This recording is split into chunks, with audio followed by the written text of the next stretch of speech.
two types of people in this world. There's winners and there's losers. And if your dad has said, oh, it doesn't matter whether you win or lose, just as long as you have fun, well, I hate to say it, your dad's a loser. It's the Adam Finch Show. Turn it up loud, let the good times roll.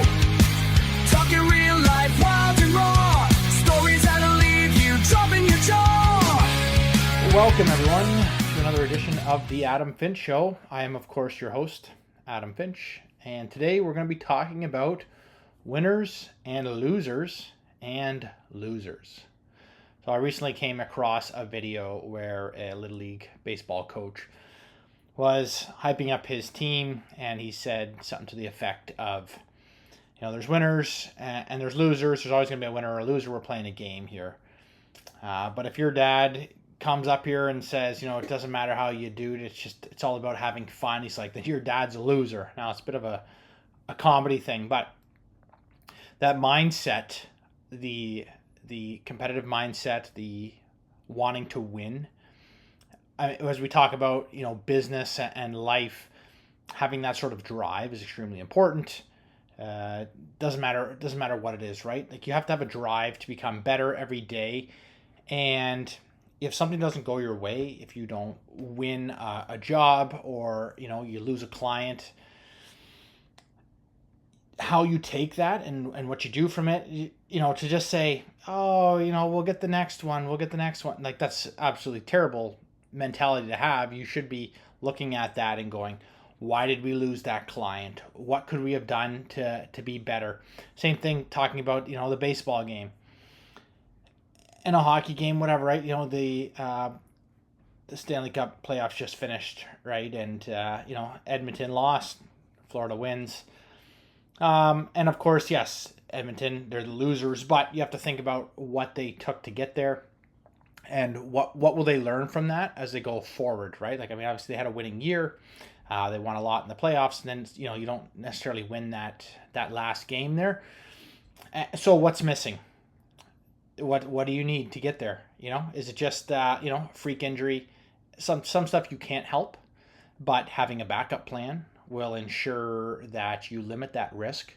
So we talk about business, having cross-training all your workers, knowing where everyone's strength lies and where they're able to fill in gaps. If there is someone who's sick or out, or, someone quits on you, you want to make sure that you have that backup plan always, right? You don't go out there with one goalie, right? You don't go out there with one pitcher in a baseball game. You have several pitchers. You always have a backup goalie, and even then, they even have another goalie waiting in the wings to help out as well, right? So when we think about that, yes, there's winners, there's losers, and that happens. And you're not a loser if you don't give up. You're not a loser if you keep trying. You're not a loser if you give it your all. But if you have a lackadaisical attitude and you just say, whatever, it's all for fun. Sure, you're playing a pickup game of, hockey or baseball with your friends. That's for fun. But when you have a team behind you, when you have dedicated yourself to a certain season or to a job, you want to make sure that you're putting in your effort every day and that you're going there to win. Because, like I said, you can lose out on opportunities, but if you don't give up and you keep trying and you learn from there, then you're never going to lose, right? It's a law of averages. You can hit 1 million strikeouts, but eventually you're going to hit that one. Again, talking about baseball, there's so many times out there, where a guy went to the minor leagues and he didn't give up. He kept trying, and all of a sudden, first at bat, the guy cranks a home run. And it happens time and time and time again. I see it all the time online, and I'm sure, if anyone's watched any sports, you see it all the time as well with these guys coming up there. So remember, you can win, you can lose, but then you can ultimately, you can be a true loser if you're just going to have a defeatist attitude. I was telling my kids recently about that. They're playing soccer right now, and the team, they lost once. But I said, okay, now let's learn from that, right? We weren't passing enough. We were trying to we were trying to be the superstars out there. Everyone's trying, you know, some teams you can blast through their defense, but what happens when you get a team that has a really strong defense? And I mean, yeah, we talk a lot about sports here. You think about like football systems, that's a big one. There are certain teams that are pure offensive. There are certain teams that love the defense. There was a thing about, I watched a video, someone was talking about Marty Brodeur, the goalie in the NHL. And they said, great defense, but every once in a while you got to score, right? You can play all the defense you want. You got a great goalie, cool. You got your defense is good, but if no one's out there attacking and trying to score a goal, trying to get a point, trying to get a win, you're just going to sit by passively and keep going the status quo. I mean, in today's world, in today's climate, it's not gonna happen, because there are people coming up hungrier and hungrier, and they're learning from you, right? There's you know, it doesn't matter what it is, it's business or it's sports.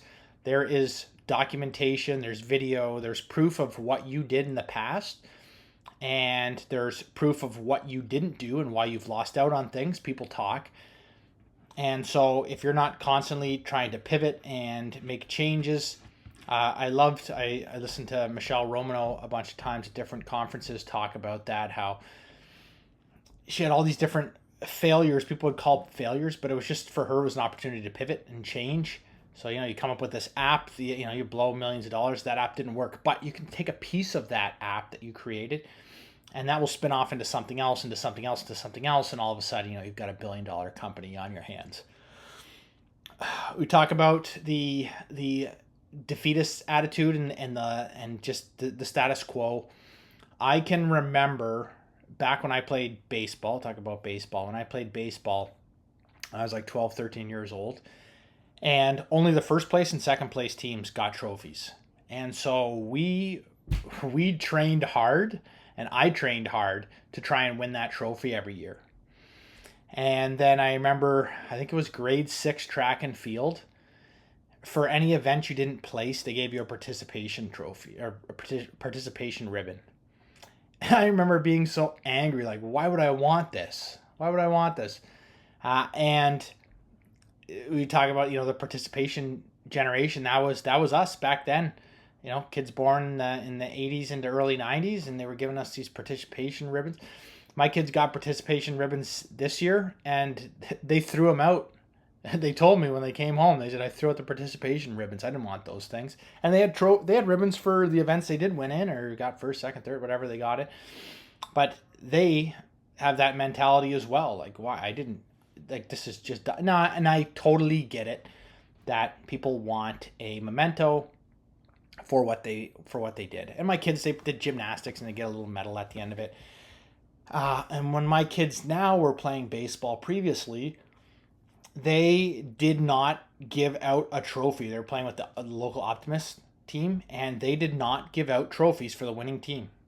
Everybody got a little medal, and on the back of it, and it said like what your team, the year, and your age group, and what your team name was. So, you know, it's like 13U Tigers 2024.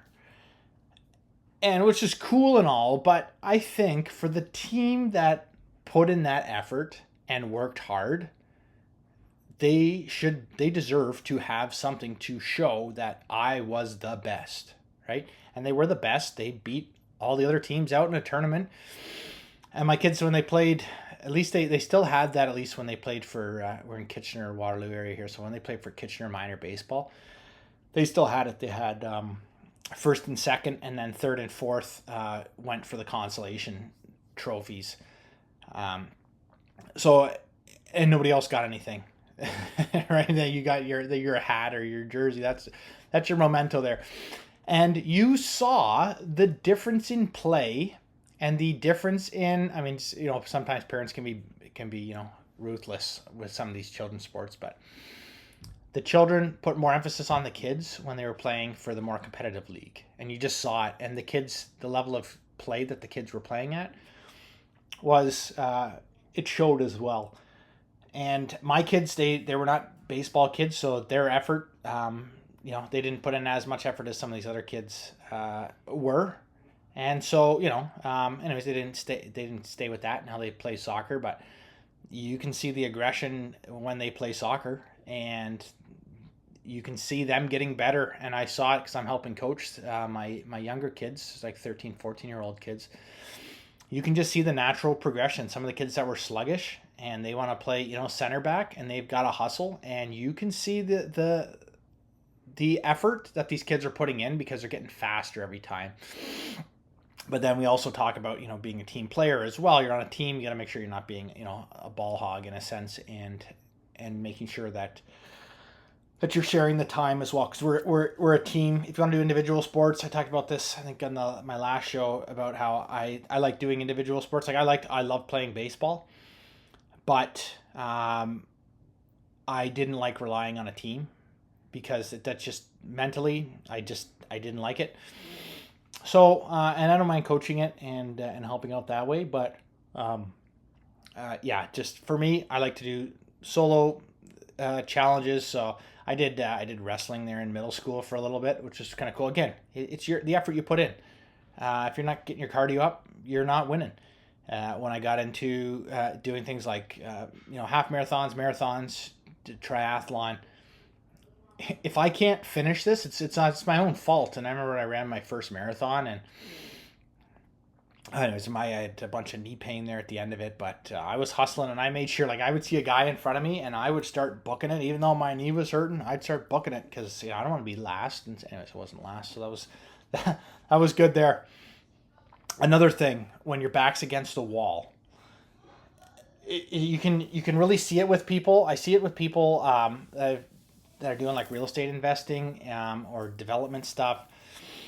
When their back's against the wall, how do you react? And I've seen so many people that they just lock up and they just stop. They stop doing anything. I've seen it with people, in all types of business. I've seen it where people just get so frazzled and then they just stop pushing forward. It's like they just get it's like writer's block for business, and they just can't push themselves through there. And I mean, for someone like me who's, been in those situations where, I ran my own rental company for a little bit. So I remember just finishing my first project and going, oh shoot, I forgot to find more work.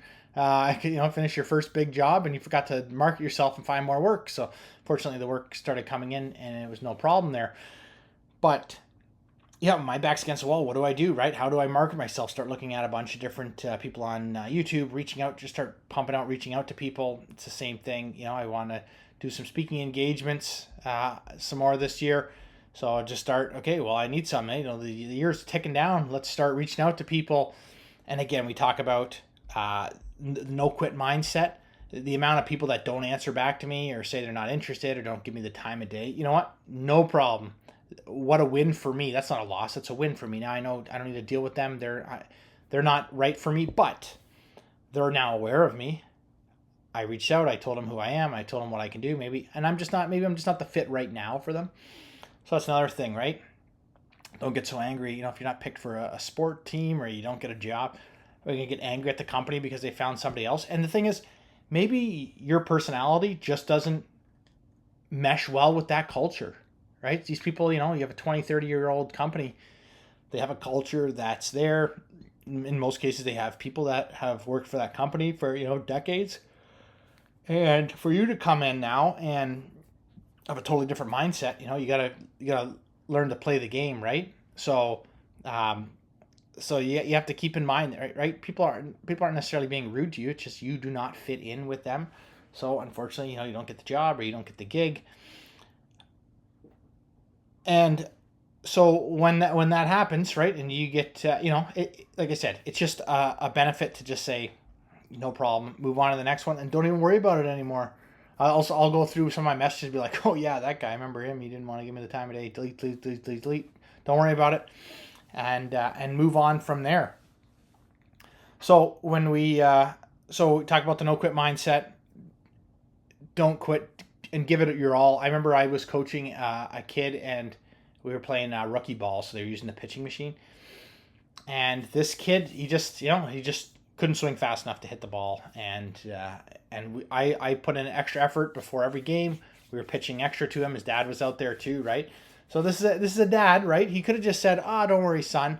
just go out there and have fun. No, we spent 15 to 20 minutes before every single game just launching balls at him, boom, boom, boom. And then finally, by the end of the season, this guy cranked it. And he was so excited. He didn't even know what to do. He actually carried his bat to first base. And everyone's like, what is he doing? We're like, he's never hit the ball before. He didn't even know what to do. So what a great achievement for that kid to finally get there. I remember I was coaching. Maybe it was 3-pitch or something. Anyways, with younger kids, so it was co-op. I think it was my brother when he was younger. Anyways, or my sister on their team, but young girl, and same thing. Every time we'd have a practice, I just had her throwing a ball against a fence, and I said, when you go home, her brother was on the team too. I said, you and your brother need to just play catch. Day after day after day after day. And like 2 weeks later, she was throwing fine. She was one of the best throwers. Just to get that proper, you don't know until you do it. It's no different if you want to learn a skill. You want to learn how to do AutoCAD, Photoshop, AI stuff, digital media. You don't know until you start doing it. Same thing with a sport or anything. You gotta put the reps in. You gotta the 10,000 hour rule. 10,000 pitches, 100 hours straight. If you do something for, there's the old saying, if you do something for 100 hours straight, or 100 hours in a year, after 100 days, it's a law of 100. So after 100 days, all of a sudden things will change. And I've had that happen myself. I'm doing my 365 day workout challenge. I remember it was around day 100. And I just remember like a change in my mindset all of a sudden that, I started to just see and notice things that I wasn't normally noticing.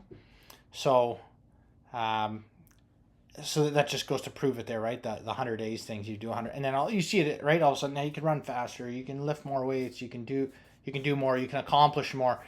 Same thing in work. You learn a skill. I do Microsoft project stuff for scheduling almost every day. I didn't know to use the program when I first got it. Started practicing. Okay, cool. And then now we can improve upon that, right? We talk about, becoming a winner. All of a sudden you get more projects, your back's against the wall. Shoot, how do I finish more projects? Let's throw it into AI. Hey, AI, ChatGPT, this is my workflow right now. How can I speed it up? It gives me a couple suggestions, different ways you can automate some processes. You can even AI, I have to go to all these different sites today.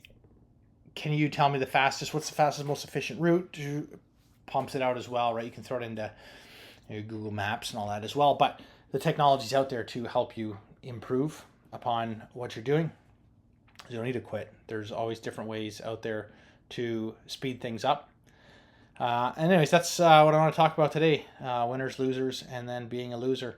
So remember, don't quit. Keep trying. And always be a pro. Whoa, whoa, it's the Adam Finch Show.